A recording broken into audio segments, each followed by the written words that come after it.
It's no secret that with Dead Space, EA Redwood Shores set out to make Resident Evil in space. It's a winning formula on paper. When development on Dead Space began in 2005, the Resident Evil franchise was at an all-time high following the release of the excellent Resident Evil 4. And space is an inherently scary place to be, perfect as a horror setting. And as a fan of survival horror and science fiction generally, Dead Space was a great fit for my own personal tastes. The good news is that Redwood Shores succeeded in making a really entertaining game. Dead Space is a lot of fun, especially in the way the weapons and enemies complement the unique limb dismemberment system. The bad news, well for me at least, is that Dead Space failed to capture the survival horror aspects that made those early Resident Evil games so damn good. In fact, Redwood Shores took the approach that Capcom would later follow, which was to focus more on the action horror than the survival horror. Dead Space is action heavy and ammo is plentiful, so there's little survival vibe to it. Additionally, Dead Space isn't all that scary, so perhaps it would more accurately be described as an action game. I do genuinely like Dead Space a lot for what it is. However, I also think there's a huge missed opportunity with regards to what it could have been. There's more to survival horror than the threat of death from undead monsters and limited inventory space, and Redwood Shores missed many of the more subtle aspects that made the Resident Evil games so special in the late 90s and early 2000s. The commonly believed origin story of Dead Space states that Redwood Shores was initially tasked with making System Shock 3 until it decided to change course and make a third-person survival horror game after being impressed by Resident Evil 4. The second part is definitely true. The lead developers really liked RE4 and wanted to do something like that but a bit faster. They didn't like having to stop to shoot, for example. And I just like the mood. The mood was oppressive sometimes. It was dreadful, but it was, I don't know, I just got caught up in it. The part about System Shock 3 is a little more complicated. There are quotes stating that yes, the team was working on System Shock 3, however there are other quotes stating that they never intended to make that game and merely played the original System Shock games for inspiration. I'm not sure which version is accurate and I don't think it matters all that much. If they were working on System Shock 3, it must have been in the early stages, perhaps just concept art and a couple of vague story ideas. Either way, at some point EA gave Redwood Shores the go-ahead to make its own IP, partly because EA couldn't be sure it owned the System Shock IP at the time. EA was involved in a lawsuit with the insurance company that purchased the assets from Looking Glass Studios. Quite a messy situation by the sounds of it. Redwood Shores knew it wanted to set the game in space, but beyond that it had no firm plan. An early idea for a game called Rancid Moon would have been set in a space prison, perhaps along the lines of Alien 3. However, that idea didn't gain much traction. Instead, the developers took inspiration from another science fiction movie, Event Horizon. I look to movies and horror science fiction. At the top there is Event Horizon. The idea of a spaceship going to hell. Man, that's something just crazy. And I wanted to create something like that. I haven't watched Event Horizon since it came out on DVD in 1998, I think, so I don't have a deep memory of it, but there are a lot of surface level similarities between Dead Space and the movie. They both have a rescue ship sent in response to a distress signal from another ship. The crew of that ship seem to have been massacred, people become suicidal, they hallucinate dead family members, etc. Still, there's nothing wrong with being heavily inspired by other media, and to be fair to Redwood Shores, the team put a hell of a lot of effort into creating its own story and universe. In a making of video, executive producer Glenn Schofield acknowledged that in most video games the story comes last and is effectively created around the game instead of the other way around.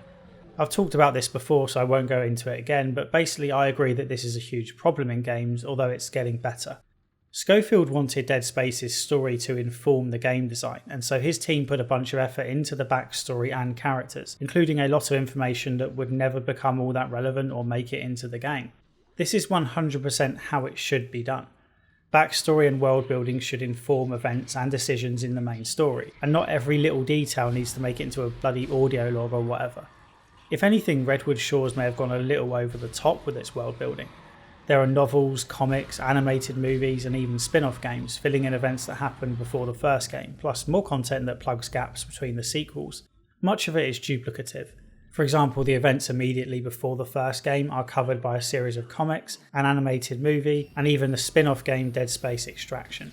When it came to designing gameplay, Redwood Shores identified 2 points of focus: the limb dismemberment system and immersion. I'll discuss both of these a lot more later. For now, limb dismemberment was just seen as a way to distinguish Dead Space from all the other games that just had you shooting at the head or body all the time. It was a fun way to change things up, although it introduced some limitations with regards to enemy designs. Once you make limb dismemberment a core part of the combat experience, you of course need to make sure all the enemies have limbs to dismember. As is often the case with art, limitations can enhance creativity, not stifle it, and the variety of enemies created for Dead Space certainly doesn't seem constrained by a rule set. The developers mention immersion a lot as well. It's the reason Isaac is a silent protagonist. It's why he's an engineer and not a space marine. It's why there's no HUD, it's why the weapons feel like they belong on the ship, and even why there are specific parts of the ship for food growth and entertainment. The team really nailed this kind of attention to detail. When you're in a vacuum, you can barely hear anything other than your own breathing.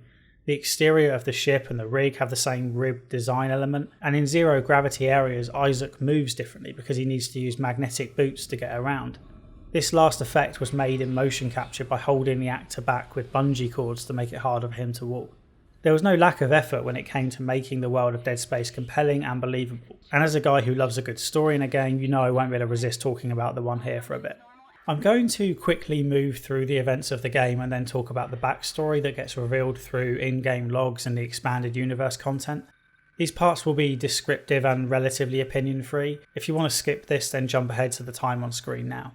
Dead Space takes place in the year 2508 and starts on board a rescue ship called the Kellion, which has been sent to find out what happened to a planet cracker called the USG Ishimura. Planet crackers are used to literally crack open planets to get at the precious resources inside. The Ishimura is in orbit around the planet Aegis 7 on an illegal mining operation, and it just recently cracked the planet open. On board the Kellion is the protagonist Isaac Clarke, an engineer, plus tech expert Kendra Daniels and security officer Zach Hammond, and a bunch of pilots whose sole purpose it is to be killed in the first chapter. Isaac volunteered for the mission because his girlfriend is a medical officer on board the Ishimura, and her last message to him made it clear she was in danger. The core story beats aren't all that interesting, especially in the first half of the game. The Kellion crash lands on the Ishimura, the crew is attacked by necromorphs, and Isaac spends most of his time running around the Ishimura to either fix the ship or send for help. The intriguing part comes with slowly uncovering what happened on board the Ishimura before you arrived, and why it was mining Aegis 7 in the first place when the planet had been declared off limits. The answers are drip fed out via video calls with Kendra and Hammond, plus a mixture of audio and text logs.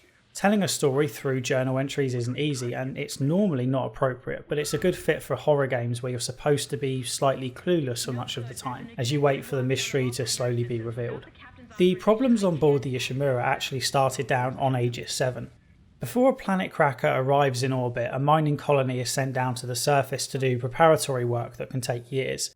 While doing this on Aegis 7, the miners uncovered a mysterious object called a marker. The marker appears to be alien in origin, consisting of two intertwining strands with writing on it in an unknown language.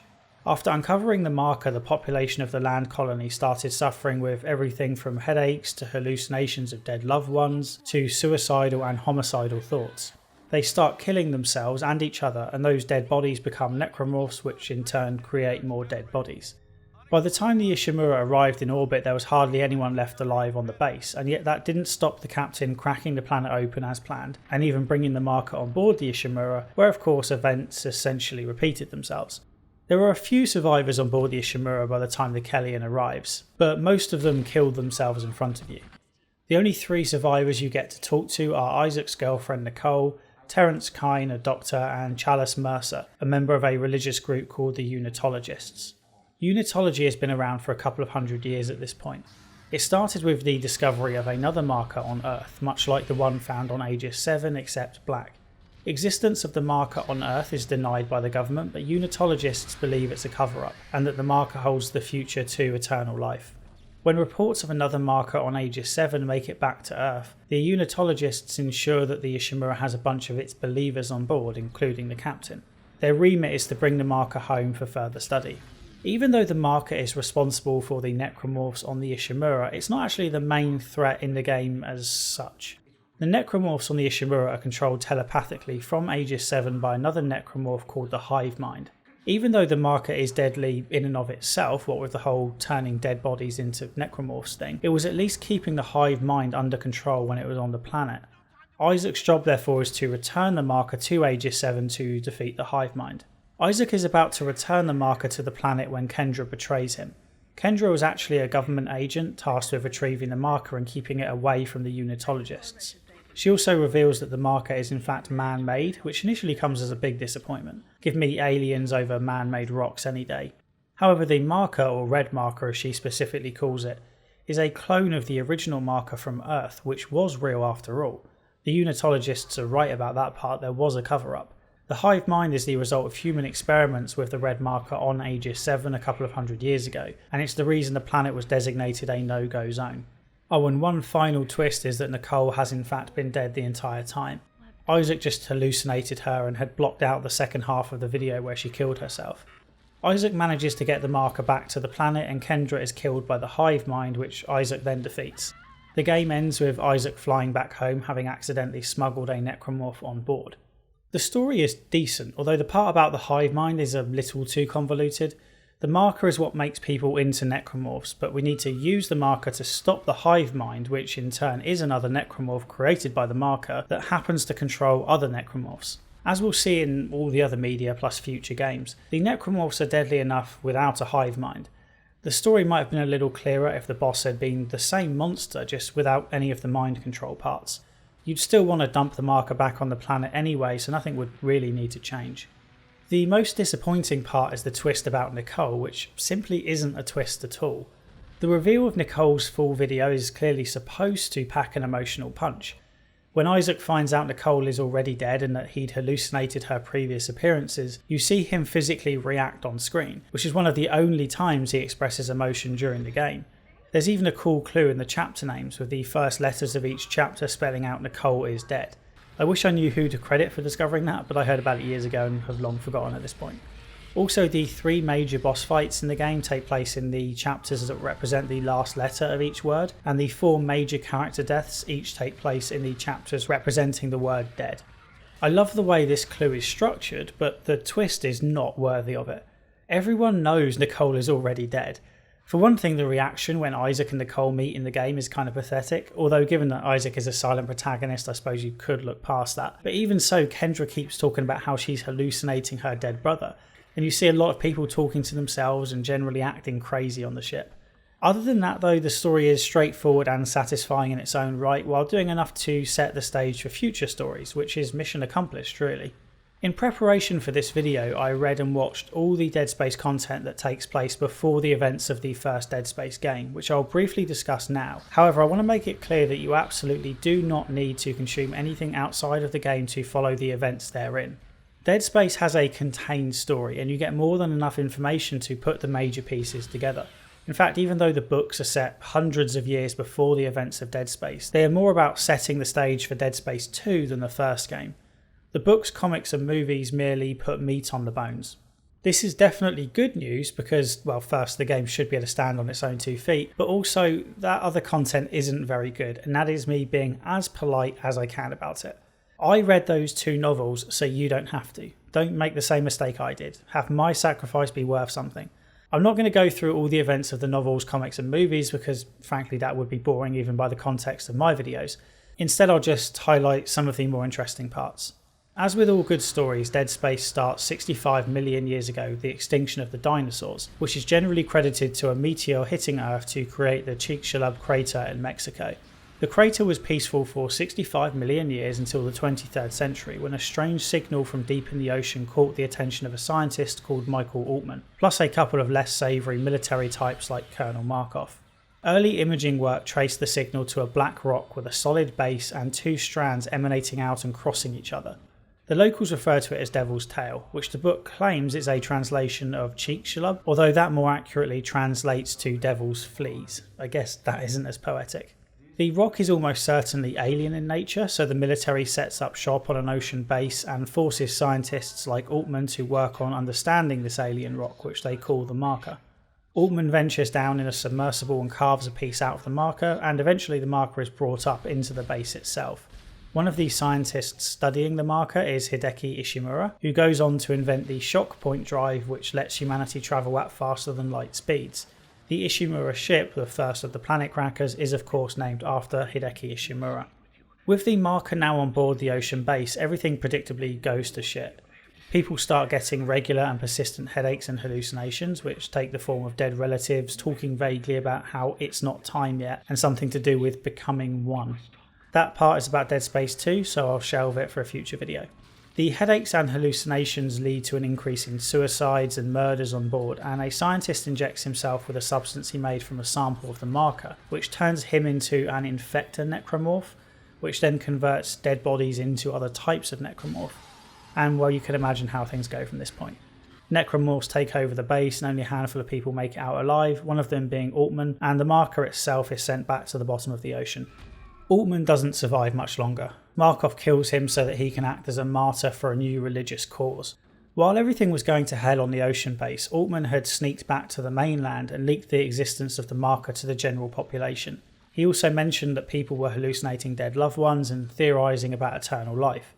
Altman meant this as a warning, however Markov ensured that in his death Altman became a prophet for the marker, which led to the formation of the Unitology religion that claimed the marker would bring eternal life. The government simply denied the existence of the marker, but that didn't do much to slow the spread of Unitology, which soon became as powerful as major governments. The marker remained on the bottom of the ocean, however the small piece of it Altman carved out was used for research because scientists believed it contained the secret to unlimited energy. Scientists created clones of the marker that were almost identical, just slightly redder in colour, and were therefore called red markers. These red markers were then placed on other planets to conduct tests. The second book is about one of those markers and how it sent everyone mad, not to mention suicidal and homicidal again. The red marker on Aegis 7 was one of the clones known as Red Marker 3A.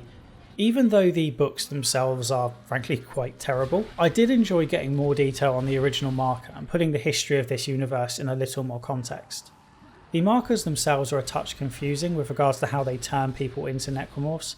In the first book, Dead Space Martyr, the infection on board the ocean base started when a scientist, suffering from hallucinations involving his dead mother, accidentally injected himself with a substance created from the marker itself. He became an infector and infected other people to create necromorphs. However, the marker doesn't need to do this, it also creates necromorphs through the pulse it emits, which somehow rewrites human DNA. The writing on the marker is a DNA sequence for the necromorphs, hence the double helix shape. It appears the marker can only rewrite the DNA for dead bodies, which is likely why it deliberately drives people homicidal and suicidal first. I haven't played the sequels yet, but it's clear that more will be revealed about the markers and the mysterious convergence event in those games. With all the extra story content being created around the same time the game was in development or shortly after, there are inevitably a couple of inconsistencies between the game and the books and the movies. Most of it is fairly minor, such as the captain of the Ishimura dying in a slightly different way in the game and the movie, or the size of the marker in the movie compared to the game. The books also make a mistake by referring to the marker as the black marker. The original marker should have just been called the marker. When it was first discovered, there would have been no need to have the colour adjective as a qualifier. You only need to call it a black marker to distinguish it from the red markers, but there were no red markers at the time. This would be like calling the World War of 1914 to 1918 World War I before the Second World War had started. Mind you, fun fact, it was referred to as the First World War way before 1939, but this was meant in the sense of it being the first time there had been a world war, not that it was the first of two world wars. The only inconsistency that bothered me related to the name of the game itself, Dead Space. This title doesn't just refer to the game being in space with lots of dead things, although you wouldn't know that if you only play the first game. The term Dead Space also applies to an area around a marker that necromorphs can't enter. In effect, there's a safe zone for humans close to the marker. The reason for this dead space relates to the convergence, which is explored in future games. However, the Dead Space zone was established in the animated movie that came out alongside the first game. You clearly see in the movie that necromorphs cannot get close to the very same red marker that necromorphs surround regularly in the game. This feels less nitpicky than those other inconsistencies because it gets to the very reason the game is called Dead Space. That seems fairly important. Fortunately, that mistake aside, Dead Space has an incredible amount of attention to detail in its world building, and this really helps to immerse players in the world.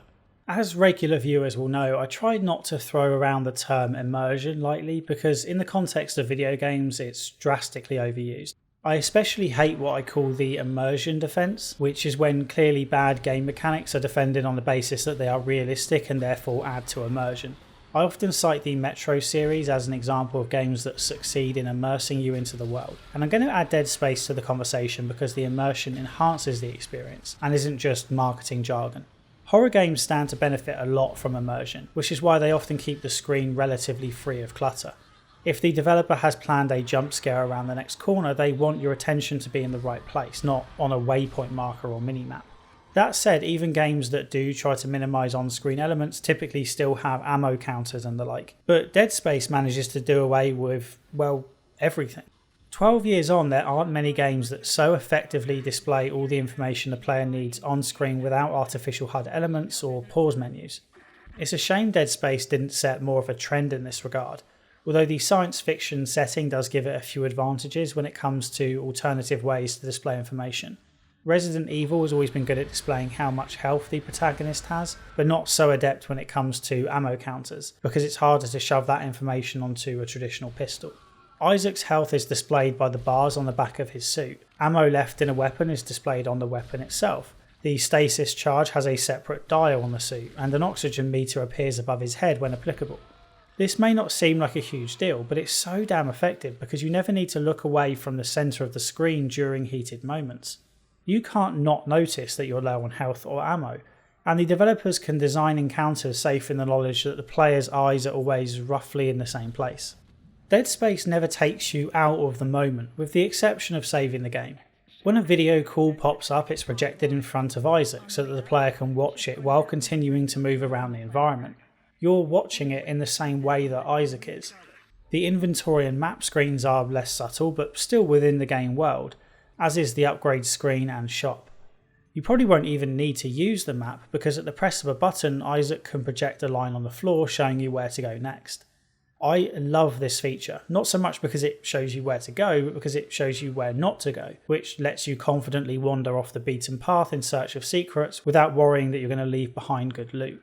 Cutscenes are done in-engine and smoothly transition back to gameplay in a way we probably take for granted now, I suppose.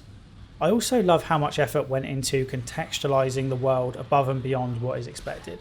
For example, there's no reason for the Ishimura to have weapons on board, so instead of guns, Isaac uses engineering tools like a plasma cutter, disc ripper and contact beam. Things that, with a bit of imagination, would realistically be on a ship like the Ishimura. Well, maybe not the assault rifle, although I suppose the ship does have security on board. Anyway, the other tools have a clear functional purpose beyond chopping off limbs. They just happen to be real good at chopping off limbs too. Likewise, Isaac's suit, or rig as it's known in the game, isn't your typical piece of armour. It's something an engineer would wear on board a ship, and even as it's upgraded it keeps the look of something functional for working on asteroids in space, not self-defense. I even liked the writing on the walls, which is so damn common at this point that I've started to block it out. For one thing, the writing is appropriate. Everyone on the ship was driven mad by the marker and forced to fight for their lives against necromorphs. The writing doesn't feel contrived, it feels like a natural response. And then you get the extra little details, like how some of the writing is in the alien language that is present on the marker, and there is even a code to help you translate that writing if you're so inclined. And it's worth noting that Dead Space doesn't have the Fallout 3 problem, or one of the Fallout 3 problems I guess. The Ishimura is a functioning spaceship, so there are food sources and places to eat and sleep. Entertainment is taken care of. You can even play their zero-G version of basketball and win prizes. The only real negative around the immersion is the decision to have a silent protagonist. I've never subscribed to the belief that silent protagonists add to the immersion anyway, and in this case Isaac actually subtracts from it. He doesn't speak to his girlfriend when he sees her, which feels ridiculous, and likewise all the conversations with Kendra and Hammond have to be artificially one-sided. He also completely ignores any Ishimura crew members he happens to stumble across. That's the only immersion-related mistake though. Immersion might not be as important or essential as a good combat system, but it's probably the thing Dead Space does best. When it comes to combat, the limb dismemberment system is obviously the star of the show. The dev team stated that they wanted Dead Space to be to limb dismemberment what Burnout was to crashing, and even though that's an incredibly odd analogy, I'd say they probably nailed it. Limb dismemberment is not just an option in combat, it is the combat. While you can aim for the head and do damage that way, it's much more effective to shoot off limbs like the arms and legs. You can shoot off the head if you like, but it doesn't kill them.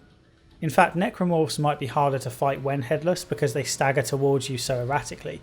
Enemies can survive the removal of one or sometimes two limbs, so your best bet is usually to remove one or both of the legs and then shoot off an arm while they crawl towards you. This limb dismemberment stuff might look like a cheap gimmick. After all, the enemies still have weak spots to aim for, they're just in a different place. Is it really that big a deal to aim at the knee or thigh or elbow instead of the head? Well, yeah, it kind of is. Whether it's a gimmick or not, it's undeniably a change of pace from most games, and I still found it satisfying on subsequent playthroughs. Shooting off a leg and then quickly aiming up and taking off an arm felt a bit like doing the John Wick double tap where he shoots the body then the head. Part of the novelty comes from the weapon and enemy types. The basic starter weapon is the plasma cutter, and this thing is absolutely fantastic. So much more fun than the typical pistol most games start you with. It's also incredibly effective, and you can definitely play through the entire game with just this weapon. I nearly did just that, although for the sake of variety and to test the options for this video I did experiment a bit towards the end. Weapons like the pulse rifle, disc gripper and contact beam are definitely deadly as well, especially when leveled up. The line gun is brilliant for dealing with enemy groups because of the width of its blast, however you really need to increase capacity or reload speed due to the low ammo count. Other weapons are a little more situational. The flamethrower is best when dealing with hordes of small enemies, and the force gun pushes enemies away to give you space but doesn't do a lot of damage in its own right. However, I couldn't get enough of the plasma cutter. It's so simple and so effective. Like all weapons, it has two firing modes, which in this case is horizontal and vertical. You can quickly switch between the two, so you might want it horizontal for a leg and then vertical for an arm. The only weapon I flat out didn't like was the pulse rifle because it felt out of place compared to the others, which are presented as tools for the most part, whereas a rifle is just a rifle. It's also the best weapon in terms of effectiveness, so if you do get the rifle and level it up, you won't really feel the need to use much else, which is a shame. Combat has extra variety thanks to the stasis and kinesis abilities. Stasis lets you freeze enemies in place for a few seconds if you're overwhelmed and want to run away, or just need more time to line up a shot. The kinesis power is introduced mainly as an environmental ability useful for moving objects around, but there's no reason why you can't pick up fuel canisters or even parts of enemies to throw at whatever is coming your way. I'm slightly surprised more wasn't made of these kinesis abilities in combat because it must have taken a lot of work to implement the system. I mean, Remedy built an entire game around this mechanism in Control. The weapons wouldn't be half as fun to use without such an incredible selection of enemies. It's not just that there is visual variety, although that is important, it's that each enemy requires a slightly different approach to take down, and that approach is clear from the design of the enemy. There doesn't need to be trial and error because the basic rule is straightforward, you shoot off their limbs. Some limbs might be harder to remove than others, but you always know that's the goal. The necromorphs all have names that describe their appearance and combat approach. The basic necromorph is a slasher, which stumbles towards you and slashes with its blade-like arms. Lurkers are mutated babies that lurk on walls and are relatively resistant to damage until they stick their 3 tentacles out to fire poison darts at you. Dismembering 2 of the 3 tentacles is usually enough for a kill, although as with many of the basic enemy types there are more powerful versions that pop up later on. The pregnant are necromorphs with large bellies. The force gun is great for dealing with these because you won't accidentally open up the belly, which releases a swarm of swarmers. Like I said, the names are simple. Leapers only have 1 leg, which they use more like a tail to whip you with. As the name suggests, they leap through the air to attack and are especially prevalent in vacuum. My main complaint with these enemies is that I noticed a lot of hit detection issues when trying to shoot off their arms. This only happened with the leapers for some reason. Exploders are fun because you can shoot the exploding sack to take down a bunch of enemies at once, or if you're feeling a little more creative you can dismember the exploder to free up the explosive sack, which can then be hurled at other enemies with your kinesis. Twitchers are regular slashers, except the human body that created them happened to have stasis modules equipped when they died. These stasis modules got assimilated into the body during the necromorph mutation, giving Twitchers the ability to manipulate time slightly and dodge bullets. To the naked eye it looks like they are twitching, hence the name. Guardians are fixed to walls and shoot out smaller minions who then fire darts at Isaac. You have to balance dealing with the smaller enemies while shooting all the limbs off the Guardian to kill it. There's also a non-combative enemy called a Wheezer that sucks in all the oxygen in a room, effectively making the area a vacuum. A Wheezer was the first necromorph to be identified on Earth when it first appeared on the shore of a beach in Mexico. My favourite enemy was probably the Divider, because as you can see if you look at it closely, it consists of a number of smaller enemies, and therefore dismembering these things effectively just separates or divides them into smaller and more nimble parts. The enemy also gets a great introduction when you first see it slink around a corner. Too many of the other enemies are introduced behind glass, which is a bit dull. Given the creativity evident in the regular enemies, I was disappointed by how bland and repetitive the mini-bosses and bosses were. The first mini-boss is the Brute, which is a big hulking armoured thing that can't be damaged from the front.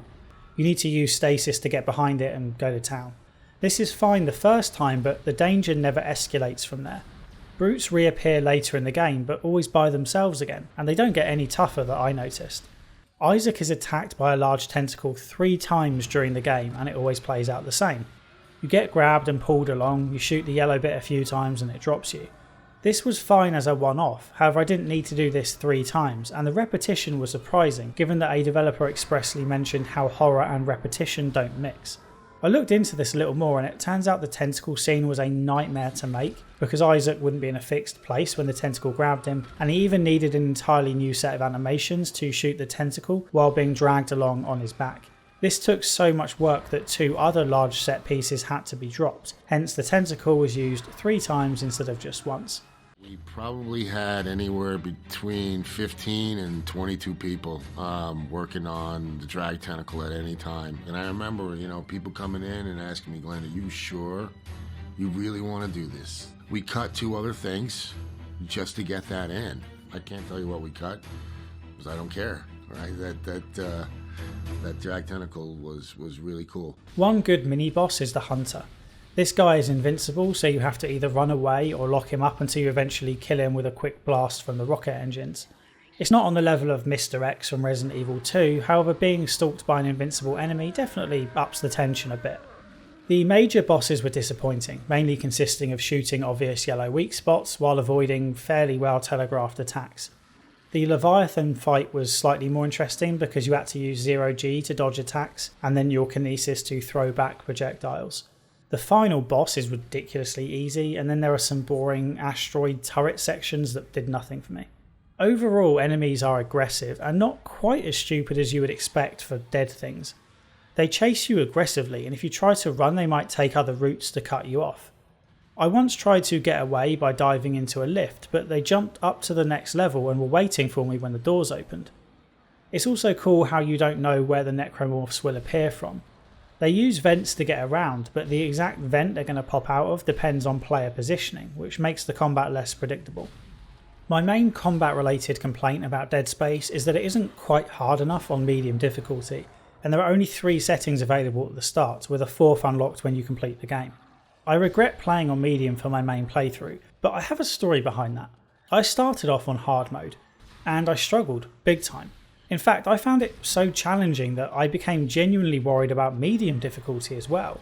After a few hours I opted to restart on medium, and sure enough I still found the going quite tough. That was worrying because, I wouldn't make a video like this if I could only play on easy. Fortunately, this was one of those rare cases where the difficulty genuinely was the game's fault and not mine. More specifically, the PC port was to blame. Basically, the mouse control sucks. If you turn VSync on in the menu, the game gets locked at 30 frames per second, which it doesn't tell you, and the mouse will lag a lot. There's an unofficial patch you can download, but I just opted to turn VSync off in the game and then force it on via the settings on the graphics card, which solved the problem. Albeit I still needed to turn the mouse sensitivity up really high, which then made navigating the menus a nightmare. With the mouse control fixed, the game predictably became too easy on medium. By this point though, I didn't want to go through and play the opening couple of hours for a 3rd time in one day. I mean, that's the sort of thing that sours you on a game and turns your mind against it. So I kept playing on medium, knowing that a New Game Plus mode awaited on completion. So after completing the game, I booted up New Game Plus, only to find I couldn't change the difficulty, and on medium it was still too easy. So I started again on hard, which meant playing the opening hours for a 4th time. And yeah, it's safe to say that hard is the difficulty I recommend for most players, and I regret not using it for my first playthrough. Mind you, I wouldn't say it changes the inherent nature of the game. The usual difficulty modifiers apply, such as health, ammo, etc., but enemy numbers and placement are the same. The real challenge is on impossible mode, which is unlocked after completing the game once. Redmond's Shores didn't quite get the balance right in terms of the shop and upgrade system either. To upgrade Isaac's systems, including weapons, rig, stasis and kinesis, you need control nodes which are found in the environment. However, they can also be bought for 10,000 credits, which isn't all that much, and that amount never goes up. For context, that's the same as a large med pack or 24 bolts for the plasma cutter. Money is everywhere and you can sell anything you find, so if you're not using all your flame fuel or stasis recharge pods, you can sell them. I was able to buy control nodes basically every time I found a store, and just before the last boss I had so much money that I bought 10 of them just for the hell of it. This upgrade system also rewards you for not experimenting with different guns, because the more guns you have the harder it is to keep them all upgraded. You're actually better off focusing on 1 or 2 weapons, which is a shame given that most weapons are fun to play around with. Speaking of which, I wish you didn't have to buy the guns before using them. It's hard to know which one you want when they're just names in a digital shop front. I prefer the Resident Evil approach of giving you the guns and then making you decide which ones you'll carry around. Overall though, Dead Space's combat is fun and varied thanks to all the cool guns and lots of different enemy types. So that means Dead Space has a solid combat system, excellent immersion and intriguing world building, and it's therefore presumably one of the greatest survival horror games of all time. Except there's no real survival element to it, and it's not that scary either. It's clear from the start that Dead Space isn't good at creating tension. Your crew has barely set foot on board the Ishimura when they're attacked by a couple of slashers. There's no build up to it, and worst of all, Isaac is behind glass and locked off from the rest of his crew when it happens, so there isn't even the pretext of a threat to him or the player. This opening is bizarre because the whole situation is perfectly set up to create tension. Imagine what it would be like without any of these really early slasher attacks. You land on a broken spaceship with no signs of life. You start moving through corridors and hear the odd noise coming from the walls and ceilings. Maybe Kendra insists it's just a creaky ventilation system on an old ship, but you could swear the noises sound like scratching. There's a loose vent at the end of the hall, and just as you approach it falls to the ground, making a loud noise in a quiet environment for a cheap but hopefully effective jump scare. You keep walking and see another open vent, but this time you could swear you saw something move inside it. You walk up to take a closer look and are relieved to see there's nothing there after all. You must be imagining things. But before you can relax, something drips down from the ceiling and lands on your shoulder. You look up and yeah, you probably get the point by now. This is all fairly cliche stuff, but it has to be better than showing you the enemy immediately and while you're in complete safety. Speaking of heavy-handed stuff at the beginning, the way the limb dismemberment system is introduced is really disappointing. You've probably seen that iconic image of cut off their limbs written in blood on the wall when you first pick up the plasma cutter. I love this moment, but let's be honest, it is easy to miss some writing on the wall or not realise how important it is. So the pop-up tutorial expressly telling you to cut off the limbs is acceptable to make sure everyone is on the same page. What's less acceptable is the 2 audio logs that come directly after one another, where you're told the exact same thing. I'm not sure what made Redwood Shores have such a crisis of confidence around its dismemberment system. I like to imagine there was one really bad playtester who missed the first 3 obvious clues, and that made upper management panic and throw in another one. The body. You gotta cut off the limbs. Grab a cutter, anything like that. Cut them apart. Isaac, be careful. Shooting them in the body didn't seem to work. Go for the limbs. Dismember them. That should do the job. It's pretty obnoxious. I half expected Clippy to pop up on screen at one point. There aren't many interesting jump scares either. A couple of necromorphs play dead and attack you when you step on them, but they are fairly obvious. The only jump scare I liked was when an enemy leapt out after I'd been doing some upgrades at a bench. This was quite late in the game, and up until this point you'd always been safe when using the upgrade bench or the shop, so the subversion of expectations provided a welcome scare. To Dead Space's credit, the sound design is absolutely stellar. Enemies can be identified from sound alone, and you can always hear them before you see them, which keeps you suitably on edge. The sound or lack thereof when you're in a vacuum is incredible, especially when Isaac starts to get low on air.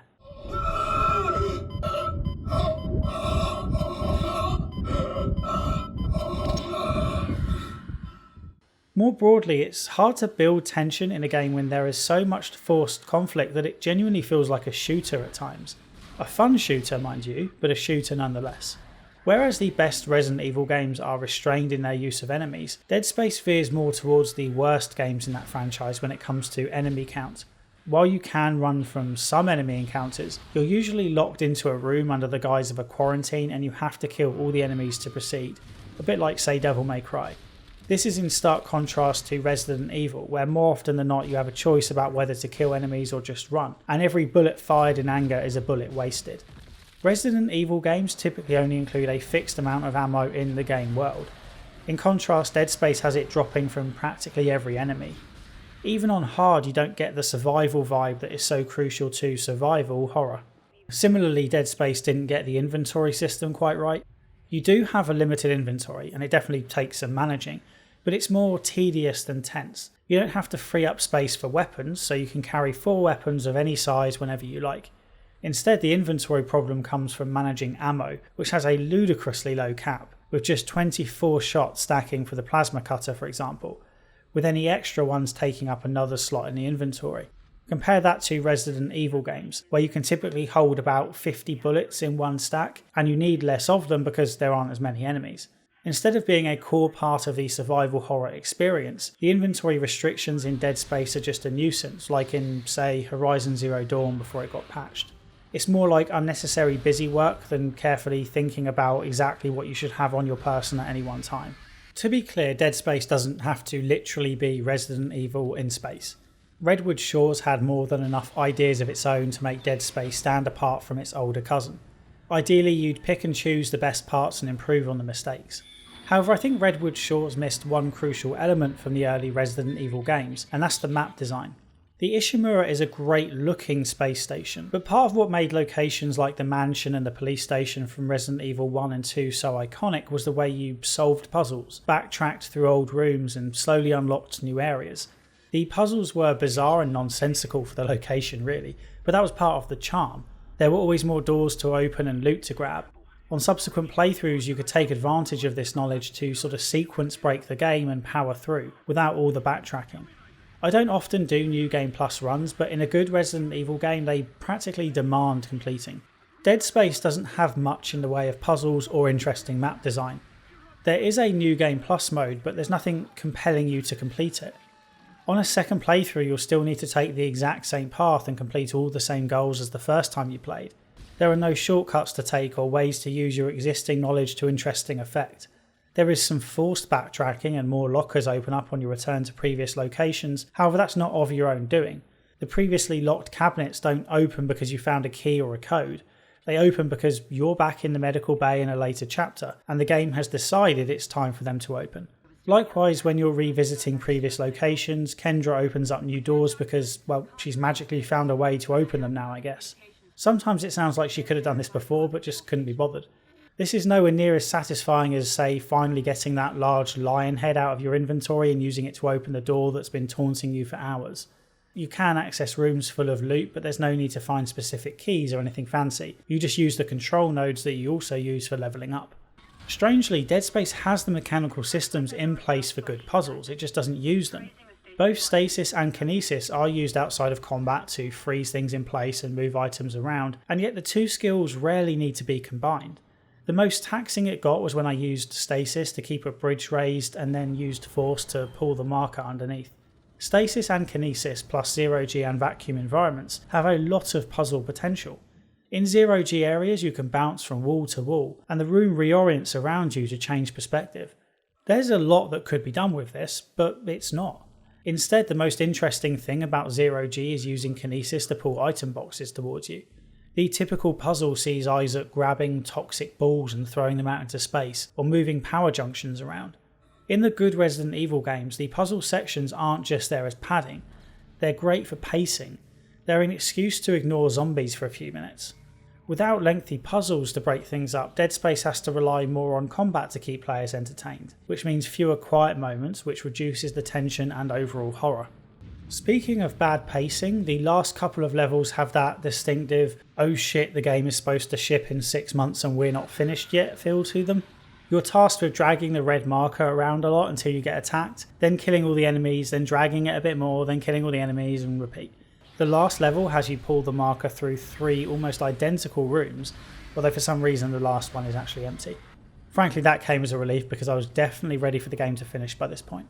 I don't like ending on a negative here because Dead Space is a good game. I had a lot of fun with it. On balance, I think Redwood Shores veered a little too close to the action end of the spectrum instead of the horror end.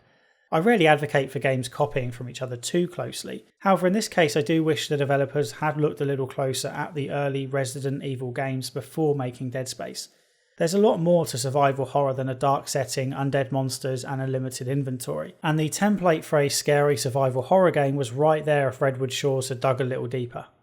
Alright, I hope you enjoyed this video. If you did, please hit like and subscribe if you haven't already. I also have a Patreon where $1 a month gets your name in the credits that you can see on the screen now, plus a Patreon role in my Discord server. I will of course be covering the other 2 main entries in the Dead Space series in future videos, alongside videos on the Deus Ex games. The next video on this channel will be Divinity Original Sin as part of my series on the history of isometric CRPGs. Okay, until next time, cheers.